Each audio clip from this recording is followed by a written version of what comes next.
Shalom Aleichem, Erev Tov, good evening. We are together in the first Mishpat Tzedek class of the winter, B'ezrat Hashem. I think it officially qualifies as winter. It's even cold in San Diego. We are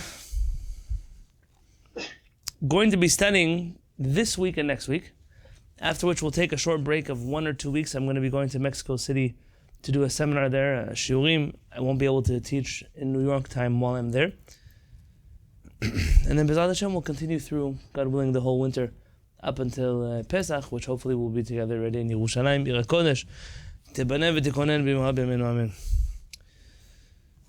I want to share with you a book tonight, something that I may have mentioned in a previous shiur, but I don't think we've ever had the opportunity to actually sit and study from. And that is a book written by Rabbi Chaim David Halevy, called Dat U'Medinah, which could literally translate as religion and state. Probably for those of us who live in the United States of America, this concept is more familiar to us as the concept of church and state. And when I say church, I don't mean church as in the church, the Catholic Church, or any other Christian church. I mean church as in established religion as it relates to the government and the governing of people in a Jewish country. And I have to tell you that when I was planning to teach these shiurim, I was a little bit worried, because in the last year in Israel, this conversation of church and state has been raging like it has never been raging before. If I had to be honest with you, the wars surrounding, are we a Jewish country? Is this a state of Israel? Is this a state of Yehuda? Should we separate into two individual countries for those people who are mezuzah kissers and for those people that are traitors to the Jewish country? All kinds of rhetoric that we heard in the last year. And I was concerned that by discussing this topic, we would walk unintentionally into the minefield of Israeli politics that I was hoping to avoid. And then the war broke out on October 7th in Israel. And almost the opposite thing happened. This issue went from being one of the most raging issues in the Jewish world to it almost doesn't matter. It almost doesn't matter what kind of Jewish state we have. We're just trying to hold on to the very little Jewish state that we have left. And in the world of fighting, Baruch Hashem, I can say this, Baruch Hashem, it seems that at least for the time being, Jews, regardless of their backgrounds and affiliations, for the most part, you can argue it's superficial. I can argue that I think it's real for the first time in many, many years.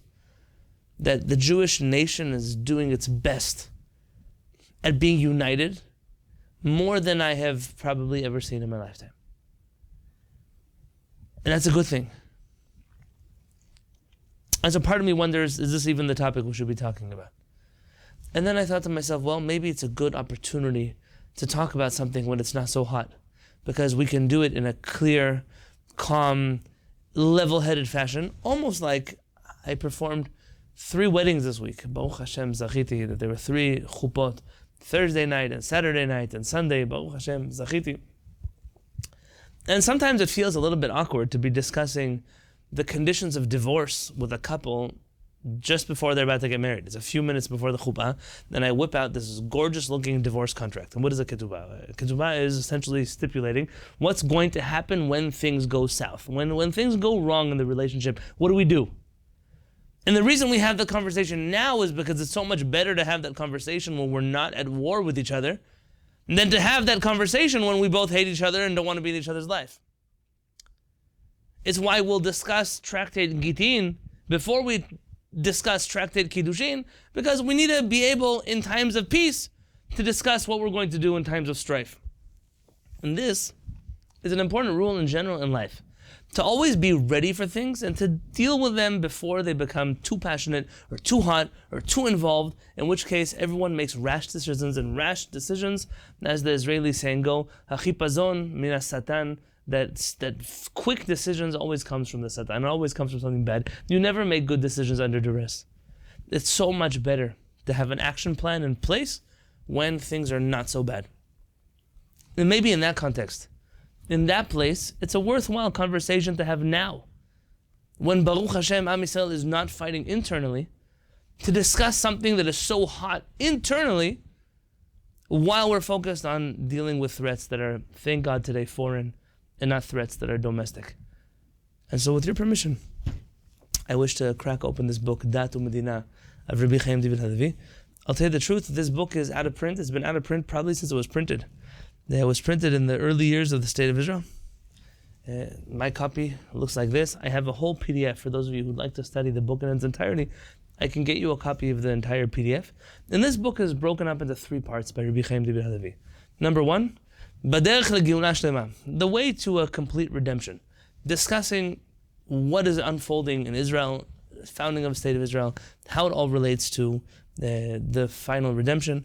2, Bayot Yesod Shel Dat U'Medinah, foundational, fundamental problems that come up when the issues of church and state arise.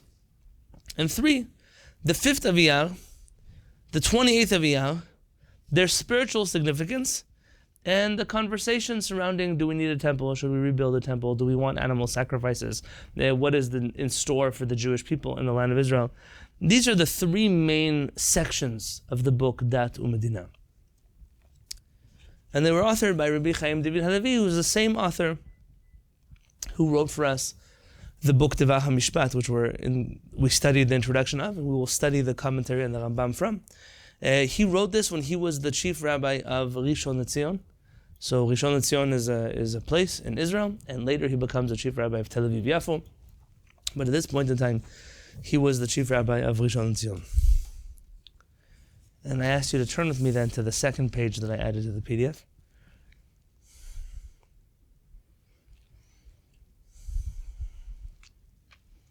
And here we see a proclamation. At the introduction of the book of Rabbi Chaim David Halevy, there's an announcement. And in my opinion, this announcement shows leadership. I'll tell you something that you might not find popular, but I've been watching the last 5 weeks a war unfold in Eretz Yisrael. I've been watching from San Diego, unfortunately. And I've been seeing the Jewish community rally together inside of Israel, outside of Israel. I've seen those who consider themselves from one denomination of Judaism or another, those that were never affiliated, those who were so affiliated, those people that never were supportive of Israel, and today they have been all kinds of people. I see the wealthy and those who are not so wealthy. I see everybody, all levels of our society, rallying together to do good. And it warms my heart because it reminds me that Am Yisrael is good. Ashreinu matov chelkenu, manaim gorenenu, ma yafa me'od yerushatenu. How lucky we are to be part of Am Yisrael is something incredible. I would wish to be part of no other nation. I'm telling you that as in war. I so prefer to be part of a nation that is able to get its act together like we have. But the flip side is also true. As I stand in complete awe of our nation,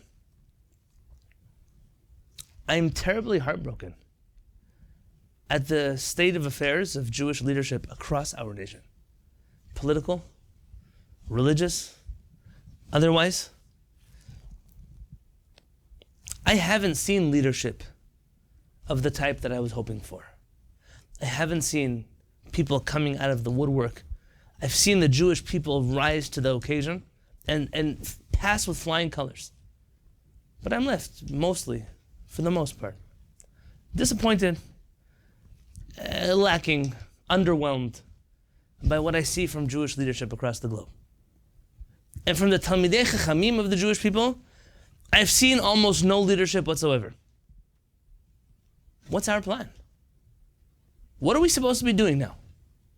Are we all supposed to be baking chalot and tying red strings and saying Tehillim and reading the Ketoret at a certain time in New York, Eastern Standard Time? Is that what we're supposed to be doing? That's the vision of the Jewish future? Where are our Chachamim that are supposed to rise up to the plate and say, hey, this is what we need to be doing? This is where Am Yisrael is headed. This is a turning point. And I so much miss the leadership of Rabbi Chaim David Halevy when I see this proclamation. See, he's about to write a book on politics. Jewish perspectives on politics, his Jewish perspective on politics. You should know, not everyone agreed with Rabbi Chaim David Halevy's understanding of Judaism and politics. But Rabbi Chaim David Halevy makes a proclamation at the beginning of the book. He dares quote the 19th chapter of Vayikra, which says, "Ve'ahavta l'reacha kamocha." You must love your fellow like yourself. Ani Adonai, because I am Hashem, your God. And he quotes a teaching from Masechet Yomah in the Talmud. Mikdash Sheni, the second temple, shehayu oskim b'Torah u'v'mitzvot u'v'gmilut chasadim. The Jews were involved in Torah, in mitzvot, in acts of kindness. They had yeshivot, and they had kolelim, and they had schools. They had synagogues, every flavor of synagogue you can imagine.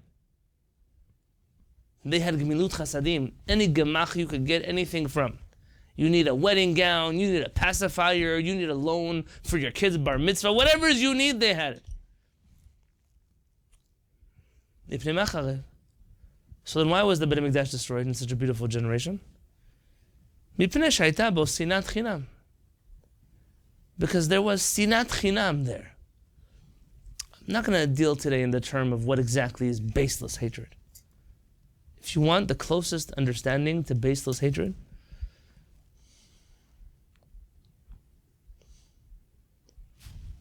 I don't have all my books here with me.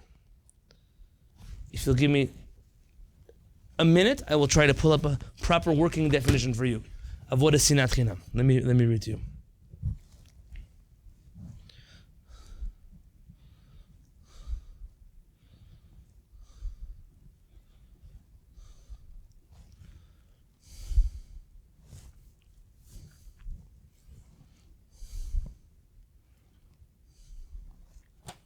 Okay. There was a famous Ashkenazi Chacham, one of my favorites. He wrote a book called Amek Davar. He was known as the Netziv. I don't know the name of the Netziv. Rabbi Naftali Tzvi Yehuda Berlin. Yeah. His brother, if I'm not mistaken, it was his brother. Someone correct me if I'm wrong. His brother is the famous Rabbi Meir Bar Ilan. Yes? Or it's his nephew, don't hold me to it, who started the Bar Ilan University in Israel. The Netziv has a beautiful commentary on the Chumash.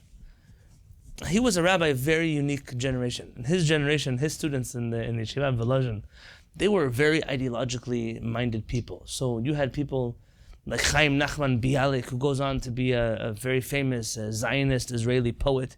You have Harav Kook, Alav Shalom, the first Ashkenazi chief rabbi of Israel. You have some of the greatest revolutionaries of socialism that come out of that yeshiva. That yeshiva was putting out some very famous or infamous graduates. And at the head of this yeshiva was the Netziv. And he had to kind of make order of what was going on in Europe at the time.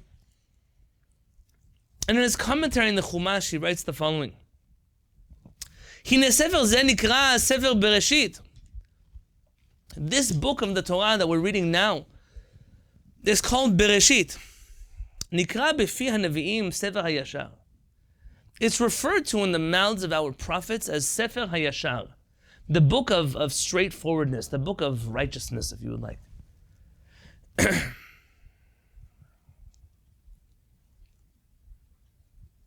Umfaresh, Rabbi Yochanan explains, Ze Sefer Avraham, Yitzchak, v'Yaakov, shenikra'u Yesharim. It's named the book of Yashar, of straightforward righteousness, because of the forefathers, Avraham, Yitzchak, and Yaakov, whose life stories are contained within it. And they were Yesharim, shene'emar, like it says, Tamot nafshi mot yesharim. Who says these words? May my soul die the death of those who are upright. Shimshon? No.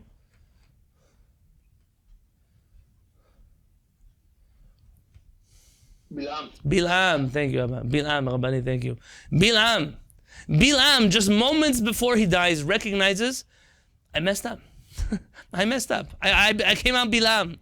At the very least, let me die like Avraham, Yitzchak, and Yaakov. Let me die in righteousness. And that's why he refers to the forefathers, Yesharim. They were the men who were upright. ויש להבין הטעם למה קרא בלעם את אבותינו בשם ישרים בייחוד ולא צדיקים או חסידים וכדומה. Why did Bilam insist on using the title of Yesharim, of upright men, for our forefathers? They're not tzaddikim, righteous people, or chasidim, pious people. Those are the titles we usually give out like candy today. We call people that. Hey, tzaddik, come over. Hey, chasid. Everyone is born now a chasid. He has a dead animal in his head. Now he's a chasid. Everybody can become a chasid.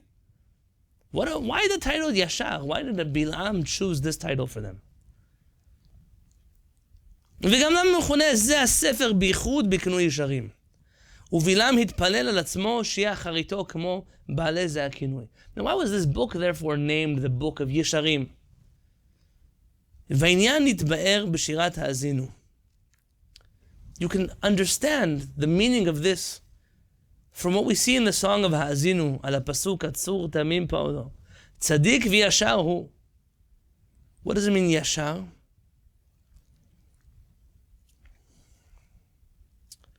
ישר הוא נאמר להצדיק דין הקדוש ברוך הוא בחורבן בית שני. ופירשנו שהיו צדיקים וחסידים ועמלי תורה, אך לא היו ישרים בהליכות עולמים. Our forefathers in the time of the Beit Mikdash were tzaddikim, and they were chasidim. They were amalei Torah. They spent all of their life amelim, learning the Torah. But they were not yesharim. They were not upright in the way that they behaved in the world. What does it mean they were not upright? Let me explain to you very carefully what he says. Al ken, therefore, mipnei sinat chinam shebelibam ze el ze. Because our forefathers of the times of the second Beit Mikdash had sinat chinam towards each other. People say baseless hatred. How can I hate someone for no reason? Who hates anyone for no reason? I hate them because of their skin color.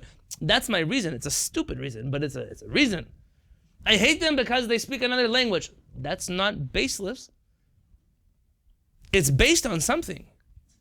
When our Chachamim use the phrase sinat chinam, what do they mean? Here's what the Netziv says.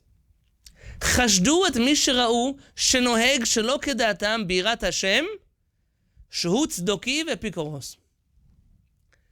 Any Jew that they saw observing Torah u'mitzvot in a way that was different than they did, they automatically accused these people of being heretics. What is sinat chinam?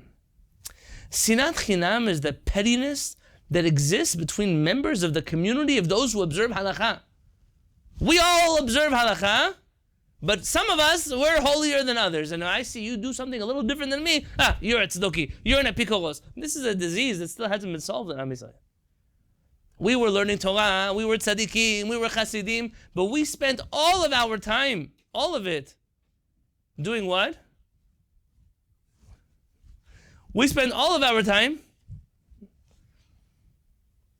fighting with each other because we weren't religious enough for each other. That's sinat chinam. And look what he says happens from sinat chinam. ובאו על ידי זה לידי שפיכות דמים בדרך הפלגה. They then started killing each other. I can kill people that are not religious like me. What do you mean? He's a heretic. What do you mean? He's a kofer. ולכל הרעות שבעולם עד שחרב הבית. And we brought upon ourselves all of the evil in the world until the Beit Mikdash was destroyed. וזה היה צידוק הדין, שהקדוש ברוך הוא ישר הוא, ואינו סובל צדיקים כאלו. Listen very carefully. הקדוש ברוך הוא, because הקדוש ברוך הוא is not a tzaddik, because הקדוש ברוך הוא is not a chacham or a chassid, הקדוש ברוך הוא is a yashar. And because he's a yashar, אינו סובל צדיקים כאלו. He does not tolerate tzaddikim of this variety. Can you understand the sentence? HaKadosh Baruch Hu cannot tolerate people that are so religious that their religiosity precludes them from treating other Jews who are striving to serve HaKadosh Baruch Hu as good people.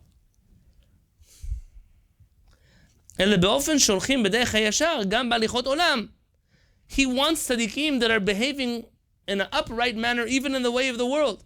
ולא בעקמימות אף על גב שהוא לשם שמיים. And not in a crooked way, even though it's all for the sake of heaven. דזה גורם חורבן הבריאה, because this causes for the destruction of the world, והריסות יישוב הארץ. And it causes for the destruction. You could argue that this means just the destruction of society, but I think a little more we can say. Yishuv ha'aretz is the settlement of the land of Israel. Ultimately, it hurts all of us everywhere.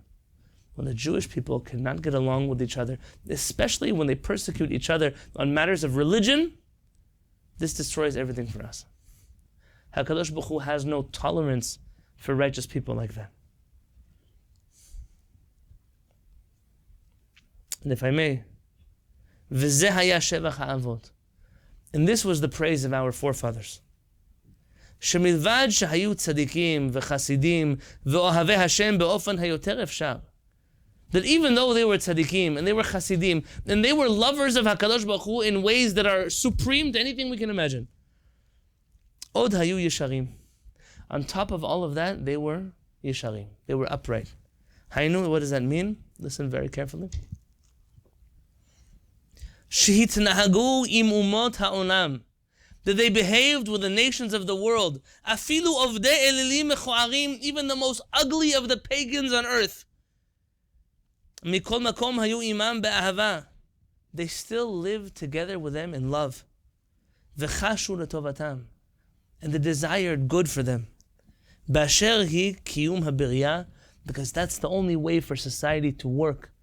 That even if there are people that are right next door to us and they're the worst of the idol-worshipping nations on earth, as long as we can both be human beings to each other, that is our obligation in order to allow for the world to continue. And we see this. Kama hishtateach Avraham Avinu lihitpalel al Sodom. How much did Avraham pray for the people of Sodom? Who's Sodom? Sodom are the epitome, the opposite of Avraham Avinu. If he was about hachlasat ochim and loving people, then bringing in guests, they were about torturing guests, destroying people, ruining their lives, hating other human beings. Nonetheless, אבל גב שהיה שנא אותם ואת מלכם תכלית שנאה עבור אישתם. Even though he hated them and their kings, pure hatred because of their evil, מכל מקום חפץ בקיומם. He still wanted them to live. Avraham Avinu hated everything about their lifestyle. But when it comes to HaKadosh Baruch Hu destroying human beings, HaKadosh Baruch Hu, please don't destroy them. I beg of you, in any way possible, please don't destroy the people of Sodom. He goes through Yitzchak. How much did Yitzchak try to make peace with his enemies? Think about Avimelech. Yaakov Avinu. Look how much he tried to speak kindly with Lavan. Lavan, who did nothing but try to harm him. And says, therefore, the Netziv, that when we pray, Bilam prays, that I wish to die like an upright person, he intended. He intended that I should die not like the other tzaddikim, not like the other chassidim. I wish to be like Avraham, Yitzchak, and Yaakov. People who loved all of humanity and didn't use their ideology or their religion to destroy other people. Now that you know that, I want to go back to the writings of Rabbi Chaim David Halevy. Rabbi Chaim David Halevy is quoting this section of the Talmud.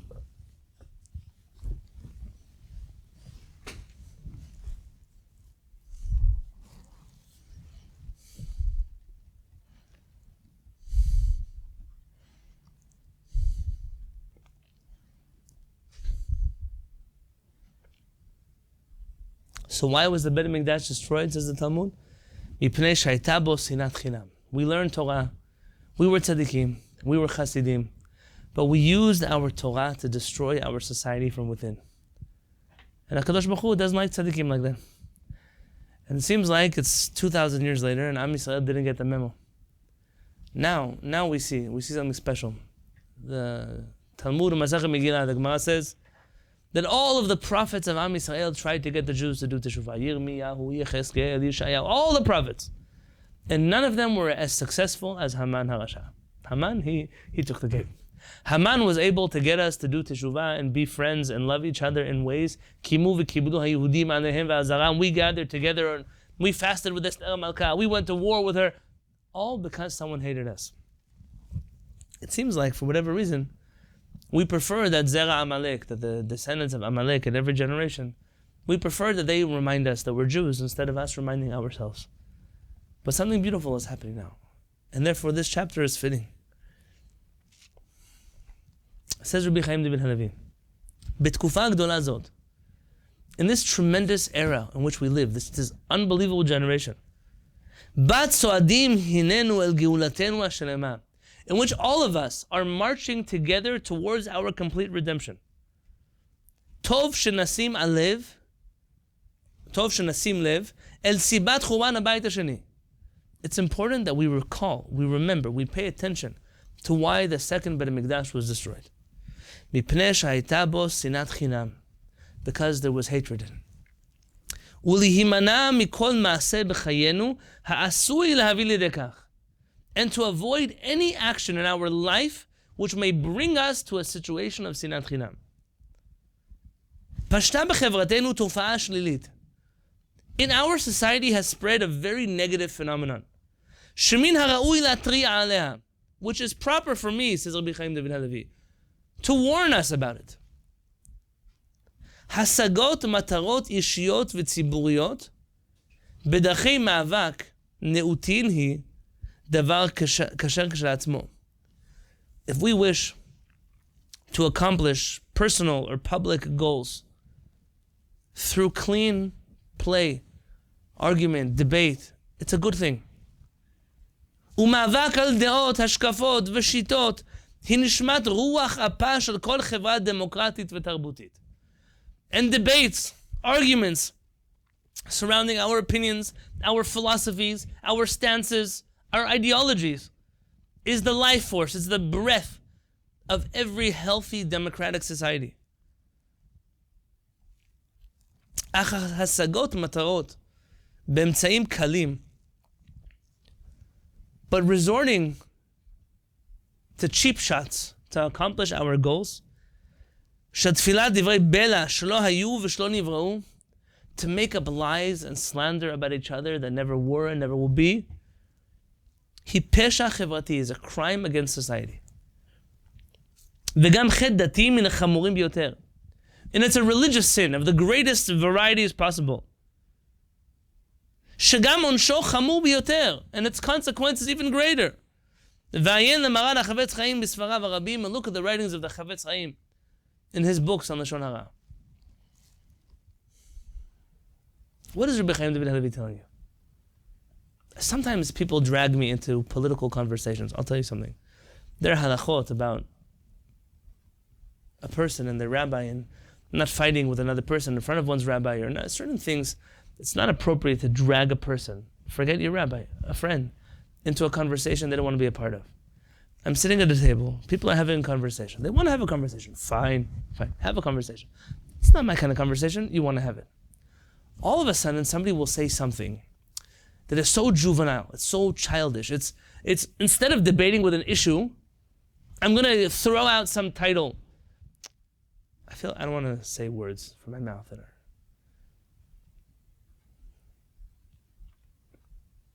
All those lefties, all those right-wingers, all those fascists, all those traitors, all those... You know what I'm saying. I don't like to say these things. Chela, is it possible for you to have a debate with someone and vehemently disagree with them while still recognizing that all they truly desire is the same thing you want, which is the betterment of society? Though their vision for society is so polar opposite than yours, so what? That's why we live in a democracy, and that's why we fight, and that's why we argue, and that's why we're sitting at the same table, that's why we're here. But you have to resort to cheap shots at people? You have to resort to putting everyone together in the same category? You have to resort to...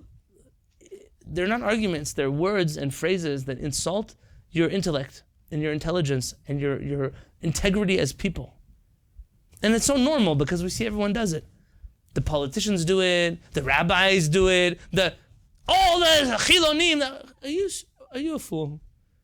When you say the word chiloni, you are now referring to everybody. I know how it works. Everybody who doesn't wear a kippah like yours. That's what you mean when you say chiloni.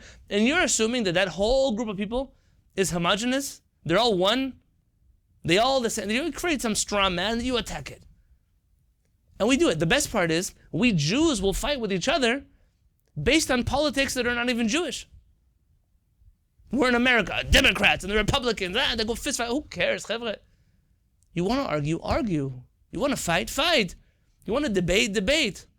But don't be so low. Don't be so sick. People even use words that are mamash gnai. They're if they were in front of a bedin, they could get fined for using those words about another human being. It's not normal. It's not a normal behavior. Normal people have arguments. Normal people have debates. Normal people do that within the context of the integrity and the adult humanity that they've developed over their years.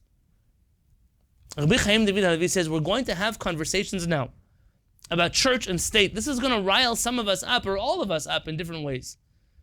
But the rule, keep turning back to page 2. V'ahavta l'reacha kamocha ani Adonai. Love your fellow like yourself, because I am Hashem your God. More than HaKadosh Baruch Hu wants anything else from us, He wants us to love each other.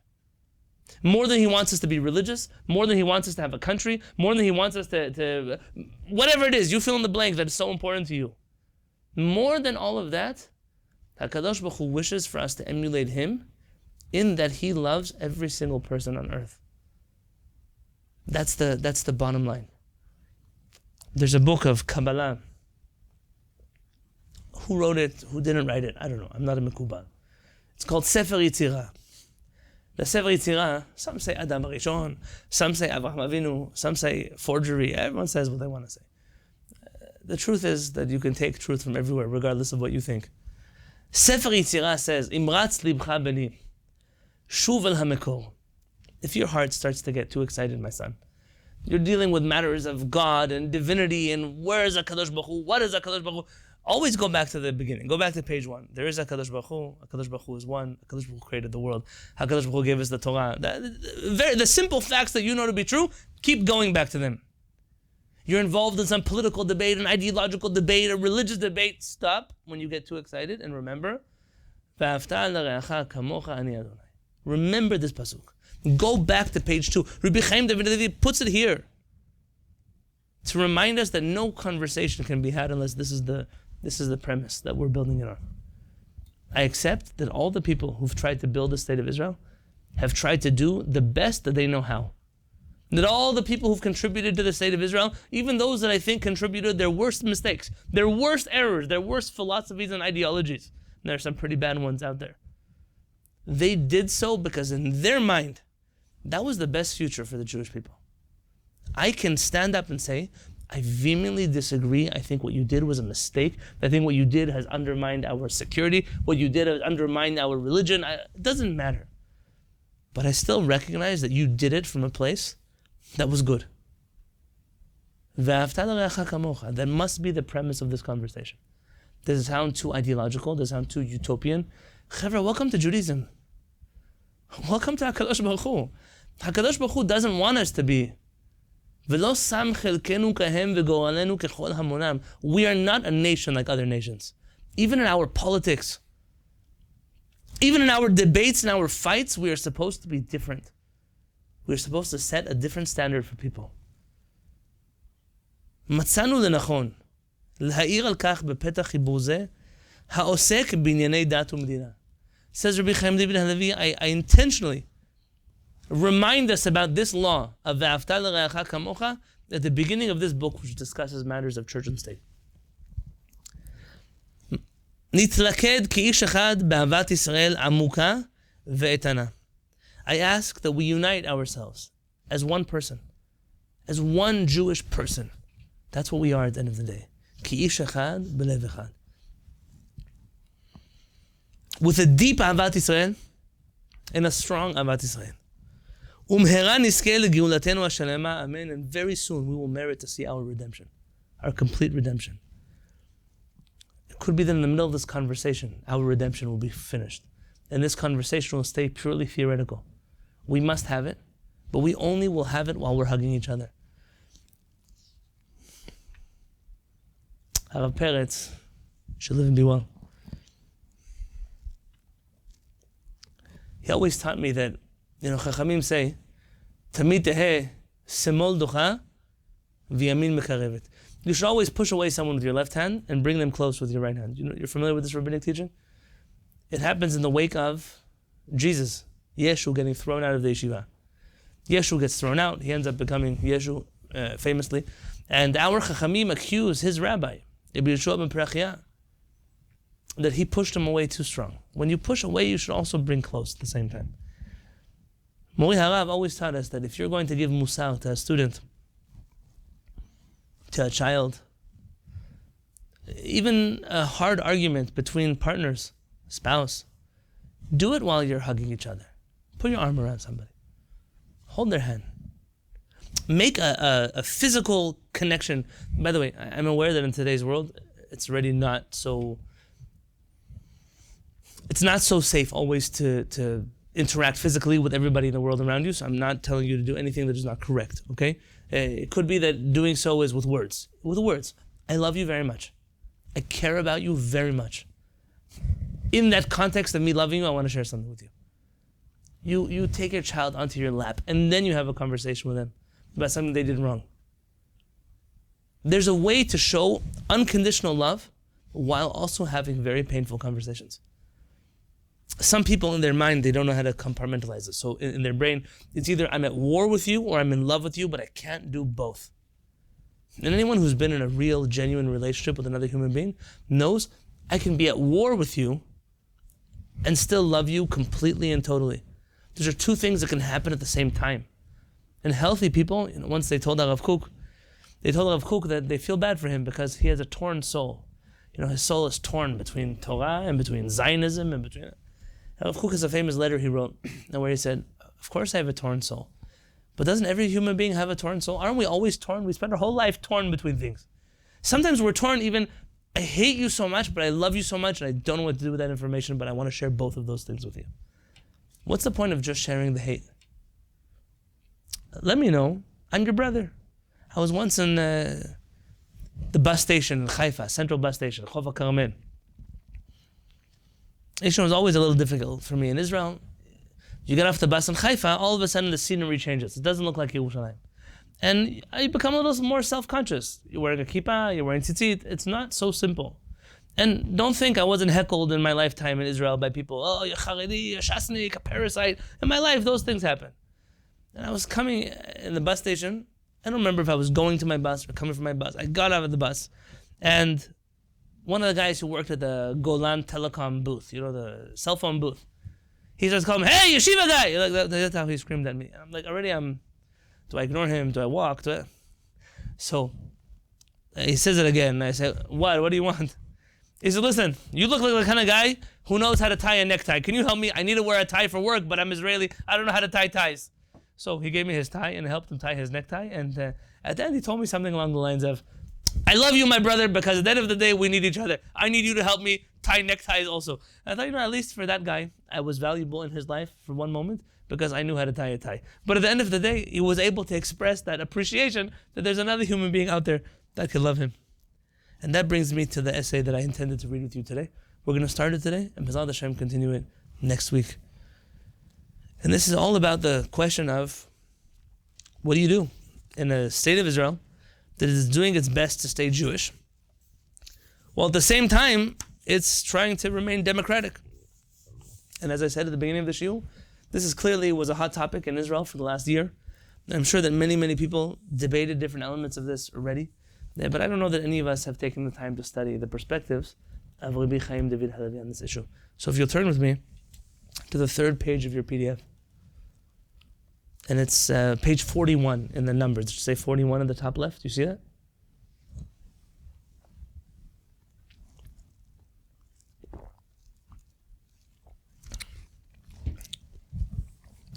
This entire section of the book is titled Bayot Yisod, Fundamental Issues, Problems, Shel Dat U'Medinah, of Church and State. This particular chapter, chapter 7, is titled Manhigut Ruchanit u'Manhigut Medinit. Clashes or relationships between our Jewish spiritual leadership and our Jewish political leadership. We're not the first time in our history that we have a state of Israel. It's not the first time in our history that we've had rabbis and politicians. It's not the first time that we had a Sanhedrin and a king or a Nasi or whatever other office there was. As Rabbi Chaim David Halevy wants to explain to us exactly what went on in the past so that we can understand the present, so that we can hope for the future, a better future perhaps. This was given as a lecture in Sivan of Tafshin Chav Gimel in a congress of rabbis that Rabbi Chaim David Halevy met with, and then he later sat down and wrote up the speech. Kol dor yotzer bayot upitronot mishono. Every single generation in history creates its own problems and provides its own solutions to those problems. V'lachen yotzer gam musagim chadashim. Every generation, because it has its own problems and therefore its own solutions, it also creates its own terminology, its own words. Dorenu yatzar ben yeter yitzirotav shazman geraman. Our current generation has created, among many of our other things that we've created, musag chadash, a new phrase that we didn't have in traditional Jewish writing, Dat U'Medinah, church and state. B'muvan chadash u'mugdar, in a very new and particular fashion. Let's say like this.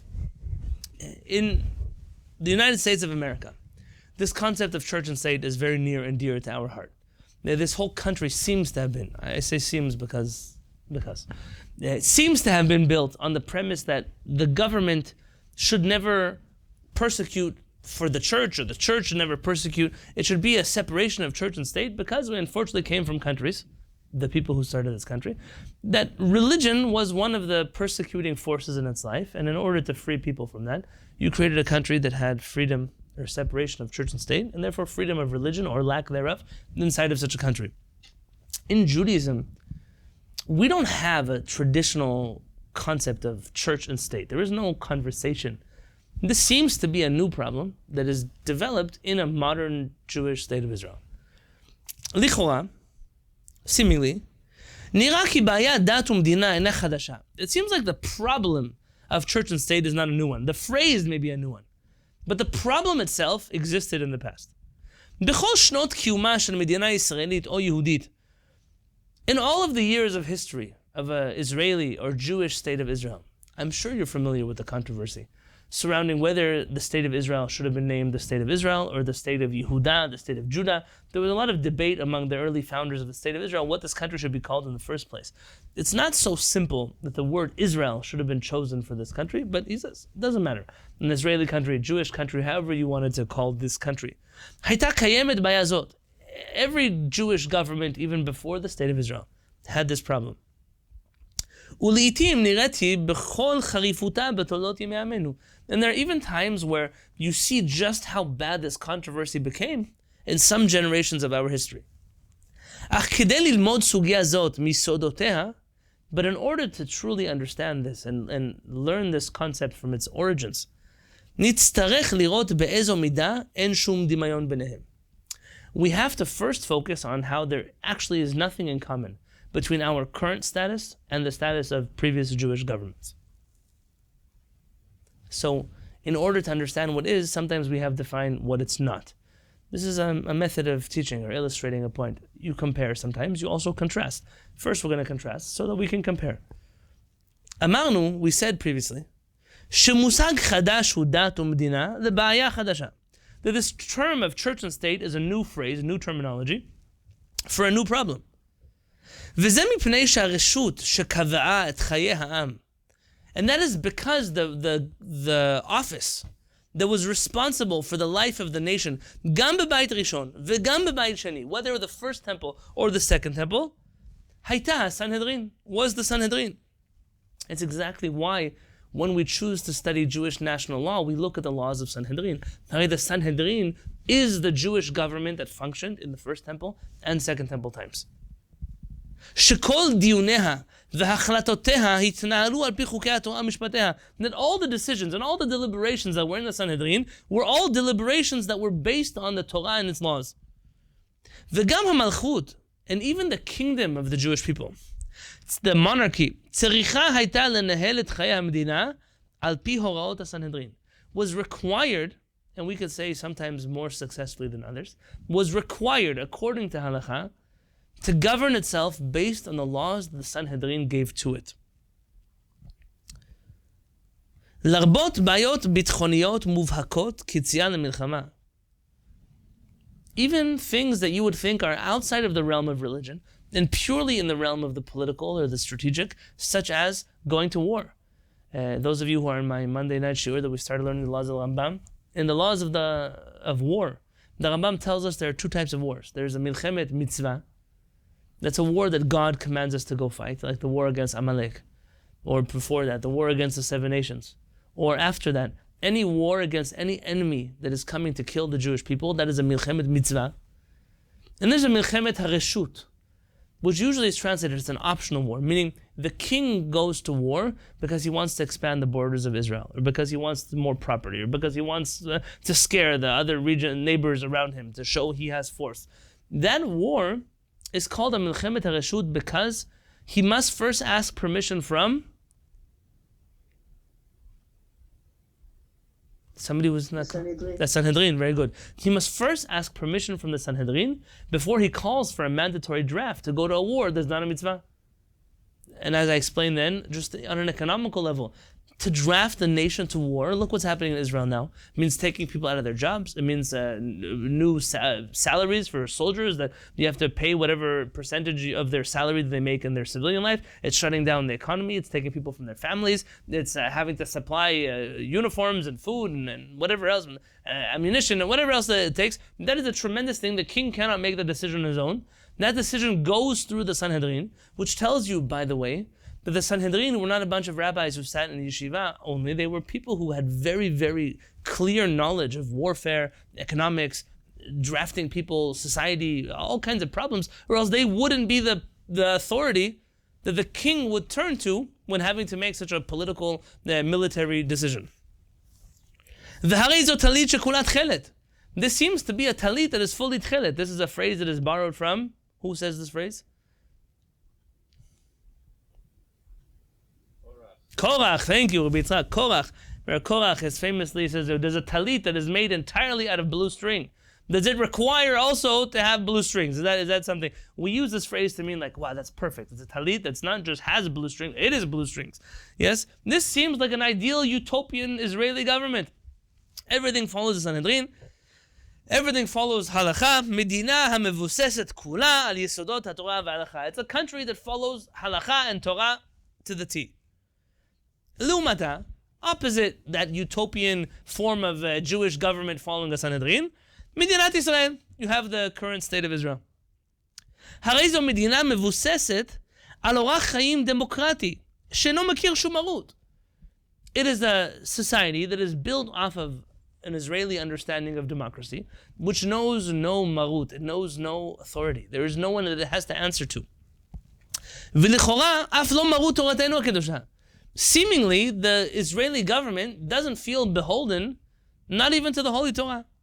HaKnesset, our government body, hanifcheret al yidei ha'am kulo, which is chosen based off of the entire nation's vote, kovat et chayei ha'am, chukav u'mishpatav.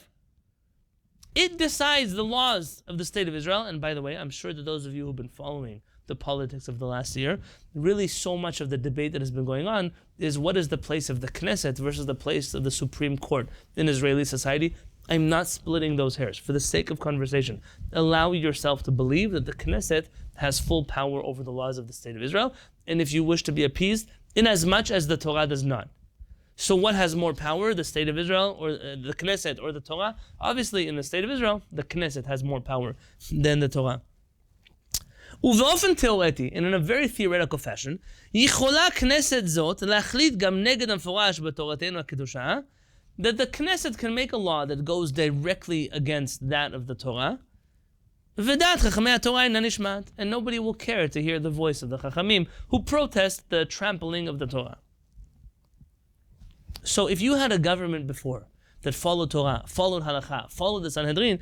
Today you have a government that follows the people. Whatever the politicians want, that's what they decide. Yes, they call themselves a Jewish government, but technically, if the government decided, chas v'shalom, to overrule the Torah and issue A, B, or C, they could. Lachen amarnu, and therefore we said, sheki'ilu dat u'Medinah hu musag chadash dorenu yatzar. That it's as if this problem of church and state, it's a new concept that our generation has created. Because previously you would have never had such a thing. There was no conflict between Torah and the state, because the Torah was the state and the state was the Torah. There was no conflict there. Our generation is the first time where we are trying to govern ourselves not according to the Torah, while still trying to keep some semblance of we're Jewish, and therefore there are clashes between our democracy and our Torah. But I said, Rabbi Chaim David Halevy says, that this is only apparently. Because if you look a little deeper, you'll be proved into you sheme'olam lo hishlima hamanhigut hamedinit im orach chukei u'mishpatei haTorah. Because you never really had a period in Jewish history where the political leadership of the Jewish people were completely subservient to the Torah. Lemarbit hatzar vayegon hamemalim edapei todot chayei amenu. As unfortunate as that is, and as much as that caused us pain and anguish throughout history, you really never find anywhere in Jewish history this perfect Torah country that you dream about, that you hear about, that you hear some Jews talk about. We want a religious country.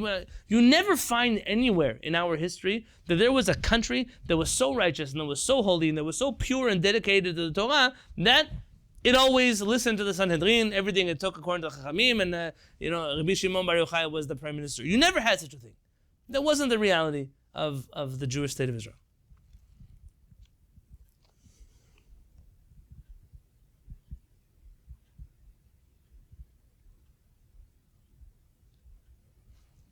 Officially, my time ends here.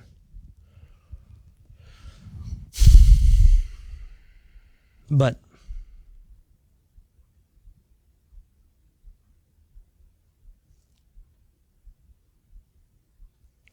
can I read to you just section bit, and we'll end with that today? Are you okay with that? Okay. Be'eruv yamav shel Moshe Rabbeinu. In the leadership of Moshe Rabbeinu, Kehillat ziknei Israel. He gathered together the elders of the Jewish people. The elders because they were the leaders of the Jewish government.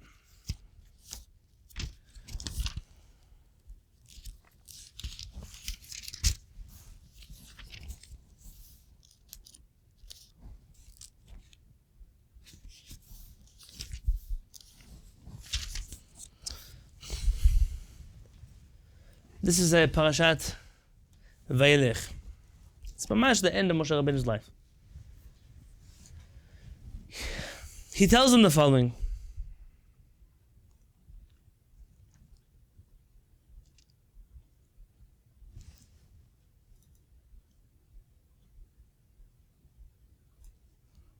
Ki yadati acharei moti. Because I know that after my death, this is what he tells the Jewish leadership. Ki hashchet hashchitun, that you will act corruptly. V'sartem min haderech, and you will stray from the proper path asher tziviti etchem, which I have commanded you. V'karata etchem hara'a ba'acharit hayamim, and that bad things will happen to you at the end of days.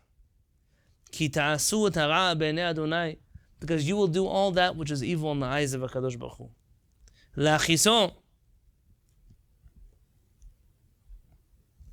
b'masei dechem, to make him angry with all that you do with your hands. Vaydaber Moshe be'oznei kol kal Yisrael divrei hashira azot ad tumam, and this is the words that Moshe Rabbeinu spoke to the Jewish people. He tells Jewish leadership, I know that you will stray from HaKadosh Baruch Hu. And because you will stray from HaKadosh Baruch Hu, you will bring about terrible things in the Jewish people. It's nice parting words from Moshe Rabbeinu.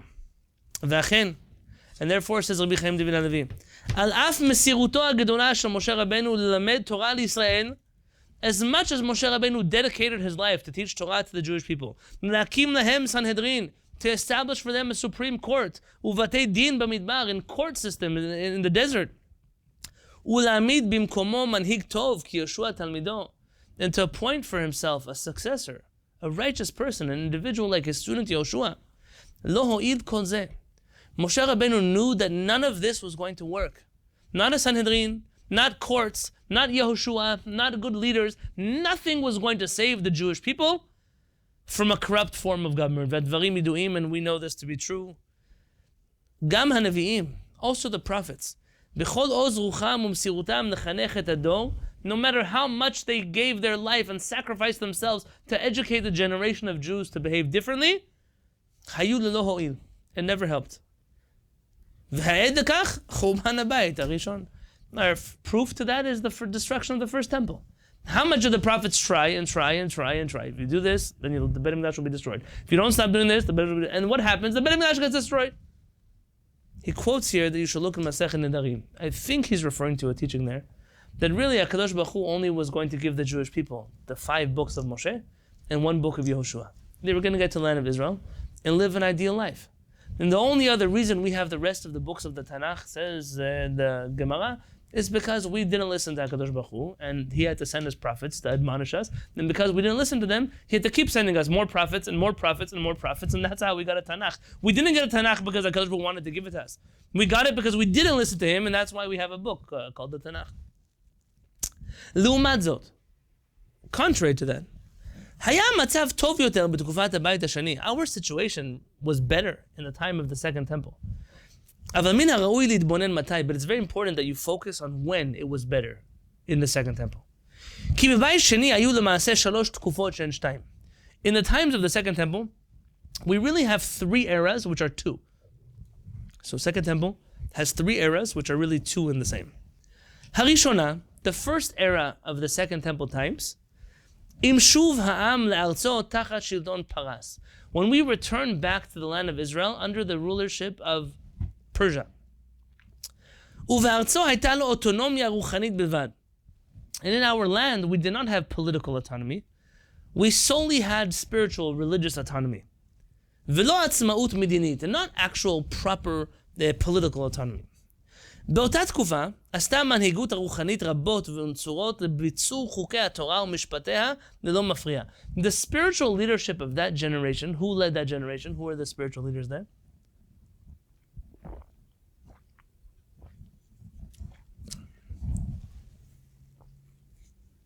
Someone here knows. Who led the Jewish people back to Israel in the times of Persia? Ezra and Nehemiah, very good. Ezra and Nehemiah, you remember any of the rules that they enacted? Okay. Some the prohibitions. Okay, they got rid of the non-Jewish wives. They made the laws of muktzeh, not touching things which people were breaking Shabbat. They made all kinds of detailed halachot in order to keep the people on the straight and narrow. לאחריה באה תקופת העצמאות המדינית. You then have a generation of political independence, sovereignty. Malchut Beit HaShamayim. We rebel against the Greeks, and we regain political autonomy. ושוב עמדה המנהיגות הרוחנית מול מנהיגות חדשה, אשר לא הכירה מתמול שלשום. And now the rabbinic leadership of the Sanhedrin was up against a political leadership that it had never known before. Not only is it political leadership, but it is almost a corrupt political leadership. The house of HaShamayim were not supposed to be kings. And after generation 1 or 2 of the HaShamayim, we know that the HaShamayim became corrupt leaders of the Jewish people. And therefore, parza, hitkachut, there all kinds of problems came out. But the first temple is not like the second temple. פעולת אנשי כנסת הגדולה ויורשיה הייתה כה חזקה באומה עד שהמנהיגות המדינית, מנחי בית חשמונאי, נתקלו בכוח דתי מאורגן וחזק. The first temple and the second temple were not the same. In the second Beit HaMikdash, the Anshe Knesset HaGedolah, the men of the great assembly, were so powerful among the population. Listen very carefully because this is important for next week. They didn't own the government. What they owned were the people.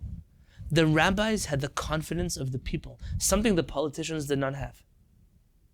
And those rabbis, therefore, were able to force the government into subservience in certain instances because the people's heart were with the Chachamim and not with the Chashmonaim. Nonetheless, it still wasn't always enough to override the desires or the will of the Chashmonaim. ואפילו רבי שמעון בן שטח, or שטח, אחד מנשיאי הגדולים והדינמיים של הסנהדרין, one of the greatest and most dynamic leaders of the Sanhedrin. We have shiurim on his life in the Rambam playlist. שבמעמדו הרוחני עמד באותה מעלה שינאי המלך עמד. That his contemporary was King Yanai. Who was King Yanai to him? His brother-in-law. His brother-in-law. So his sister's name was Shlom Tzion, the queen. Shlom Tzion, the queen, was married to King Yanai. King Yanai was the famous king who was responsible for killing many Torah scholars. Yanai, the king, and Rabbi Shimon ben Shatach, they were both on the same level in terms of influence in the Jewish people. Even though that was the case, he still had to flee for his life when his brother-in-law was killing the Chachamim. I mean, there was a time that the kingdom was more powerful than that of the rabbinate. But at the end of the day, Hikir Yanai HaMelech beta'uto, Yanai HaMelech recognizes his mistake. ולמד להעריך נכונה את כוחה של היהדות הדתית של אותם הימים, and he does a 180-degree turn, and he recognizes the strength and the need for the religious leadership that exists in the Jewish people. מובן שכאשר חדלה מנהיגות מדינית זאת להתקיים בעקבות כיבושה של רומא, and then you have to recognize that once the Romans came and got rid of Jewish political sovereignty, at least in a functional way, נותרה שוב המנהיגות הרוחנית כשליט יחיד באומה.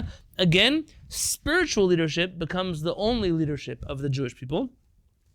היא שעיצבה דמותו של העם כפי שהיא משתקפת בהיסטוריה של 1800 שנות גלות. And this is what you have in the next almost 2,000 years of Jewish history, that the leadership of the Jewish people is almost purely religious. It's the chief rabbis, it's the Avot Batei Din, it's the Rashei Shiva, it's the Rashei Gola, it's all of the Chachamim that led the Jewish people. Ashkenazim, Sephardim, Temanim, doesn't matter where you go, the leadership, when we think Jewish leadership, who took care of the Jews in exile? Who operated in front of the other governments of the world? Who represented the Jewish interests to the local non-Jewish governments? Chachamim, Chachamim, Chachamim. Always. For 2,000 years of our exile, our political leadership was religious leadership. Am Ruchani, Talush Mimoladeto, we were a spiritual nation that were physically uprooted from our homeland. But we were diligently committed to our Torah and our mitzvot. And next week, we're going to talk about the transition back into a modern state of Israel. And this is crucial to understanding that there were times in our history where we had political independence and a religious leadership. We had times where the religious leadership and the political leadership were rivals with each other. We had times where they worked together. In the times where there were no political leaders, we had religious leaders who took the reins of politics. And then something fascinating happens after 2,000 years of spiritual political leadership in exile. Is for the first time in modern history, Zionism gives us a political leadership that is not necessarily a spiritual leadership. We now, for the first time, have rabbis again contending like they had to do with the HaShamayim then. What do we do with a Jewish government that doesn't care to listen to the Torah? Don't quote me and make a YouTube video now of Zionism is not Judaism. I'm not going down that particular road. But let's be very honest, that Zionism is still Zionism even when it doesn't listen to Judaism. And that is something that different Jewish communities took differently. We know the reaction of some Charedim was, so to hell with Zionism. We're not going to be Zionists. We're Jews. We know some who said, forget Judaism. We're going to be Zionists. We know some that have successfully or unsuccessfully tried to balance both of those things. But there are two forces in the Jewish people. And in order to understand, so can we make peace between those forces, we first have to understand, what are those forces? Do they have a right to exist? What are they good for? Are they useful? Do we need both? Do we want one? Do we want to fuse them into one? Are they supposed to be two independent forces? In order to properly understand this issue, we have to really delve deep into our history in order to understand our future. We're going to continue doing that next week.